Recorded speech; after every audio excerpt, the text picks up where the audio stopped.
नमस्ते। अमावस्या तिथि हर महीने में होती है। प्रत्येक महीने का कृष्ण पक्ष जो कि आखिरी दिन होता है वो अमावस्या तिथि होती है। अमावस्या तिथि पितरों को प्रसन्न करने के लिए बहुत ही महत्वपूर्ण मानी जाती है।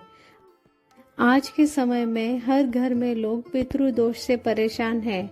इन कष्टों से और इन संकटों से मुक्ति पाने का सबसे आसान उपाय है अमावस्या तिथि के दौरान अपने पितरों के लिए कुछ दान का कार्य करना और भगवान शिव और भगवान विष्णु नारायण की पूजा करना, क्योंकि भगवान शिव और भगवान नारायण ही की पूजा के माध्यम से ही हमारे पितर तृप्त होते हैं। अगर हमारे पितर तृप्त हो जाते हैं या वह प्रसन्न हो जाते हैं तो हमें अपने जीवन में बहुत ही सुख, शांति और वैभव और समृद्धि की प्राप्ति होती है। और जीवन में जितने भी कष्ट संकट चल रहे हैं, चारों दिशाओं से हमें समस्याएं प्राप्त होती है, वह सब समाप्त हो जाती है। इसीलिए प्रत्येक महीने की जो अमावस्या तिथि आती है उसमें हमें अपने पितरों के निमित्त उनको प्रसन्न करने के लिए कुछ न कुछ कार्य अपने सामर्थ्य के अनुसार अवश्य ही करना चाहिए।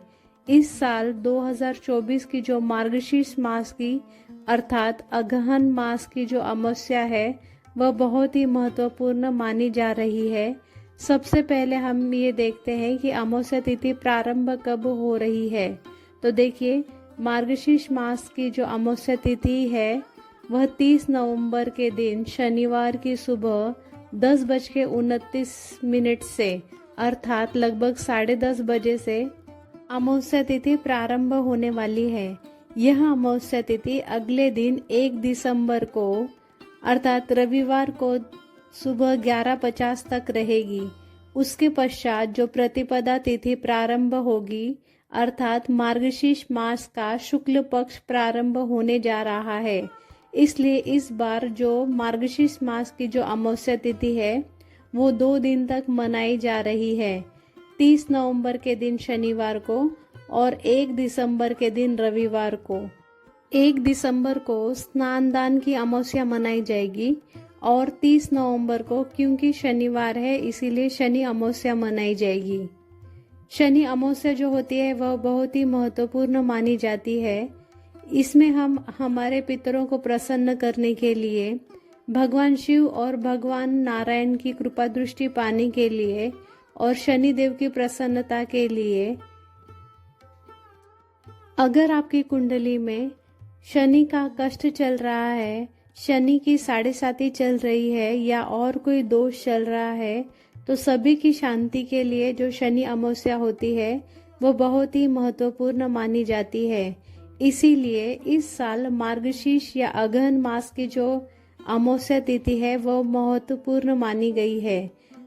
30 नवंबर के दिन अर्थात शनिवार को जो अमावस्या है उस दिन हम अपने पितरों को प्रसन्न करने के लिए उनके निमित्त क्या दान कार्य कर सकते हैं, भगवान शिव और भगवान नारायण को प्रसन्न करने के लिए क्या क्या कार्य कर सकते हैं जिससे उनकी विशेष कृपा दृष्टि हमें प्राप्त हो और हमारे जीवन में चल रहे समस्त प्रकार के संकटों और मुसीबतों से हमें छुटकारा मिले।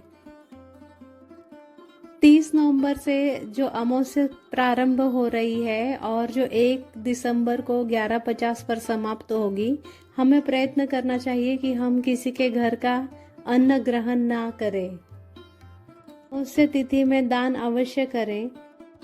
1 लोटे जल में काले तिल मिलाकर हमें भगवान शिव का अभिषेक करना है और अगले दिन मतलब कि 1 दिसंबर के दिन 1 लोटा जल में काले तिल मिलाकर हमें सूर्य नारायण देव को अर्घ्य देना है।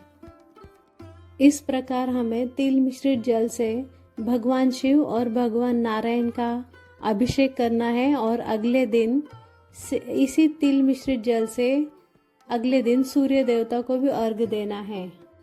अब दूसरा महत्वपूर्ण कार्य है 30 नवंबर के दिन हमें संध्या काल में दीपदान करना है। शनि अमावस्या के दिन दीपदान का बहुत ही ज़्यादा महत्व माना जाता है, तो इस दिन हमें जो दीपदान का कार्य अवश्य करना चाहिए।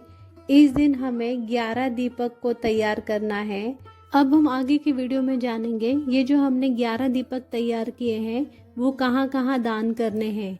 तो सबसे पहले दीपक में सरसों का तेल भर के सब में थोड़ा थोड़ा तेल डालेंगे।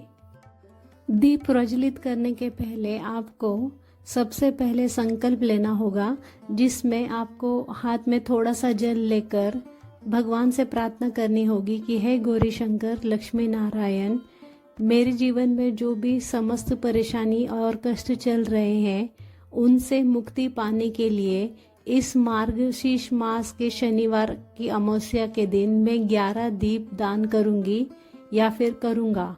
इस तरह से बोलकर आपको जो जल है वो जमीन पर छोड़ देना है। सबसे पहला दीपक हम भगवान शिव के निमित्त जलाएंगे। दूसरा दीपक हमें पीपल के वृक्ष के यहाँ जलाना होगा।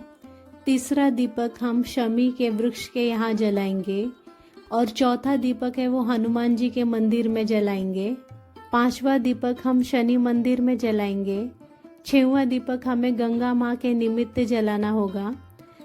उसके बाद हमें 2 दीपक अपने द्वार पर जलाने होंगे। 1 दीपक हम तुलसी माँ के यहाँ जलाएंगे।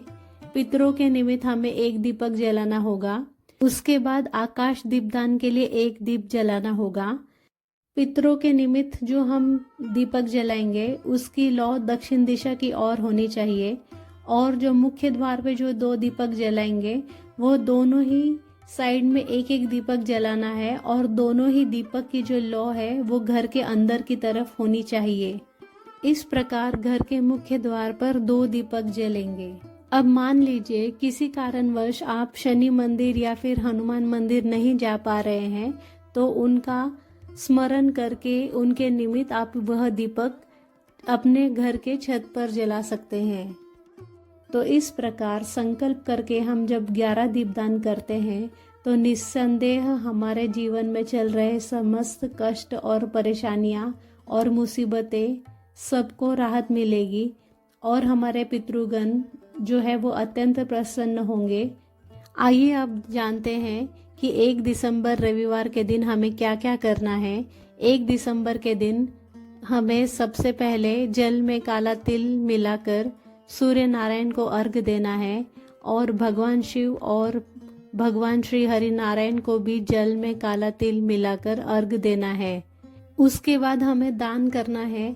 दान में हम फल, सब्जियां या फिर अनाज और दक्षिणा दान कर सकते हैं। इस प्रकार से प्रत्येक अमावस्या को हमें दान करना ही चाहिए।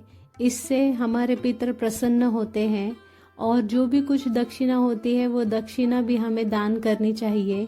इन सामग्रियों के साथ हमें गीता के 7वें अध्याय का पाठ करना चाहिए और तिल मिश्रित जल से पितरों का तर्पण करना चाहिए ताकि उन्हें तृप्ति मिले और वो संतुष्ट हो और आप पर प्रसन्न हो।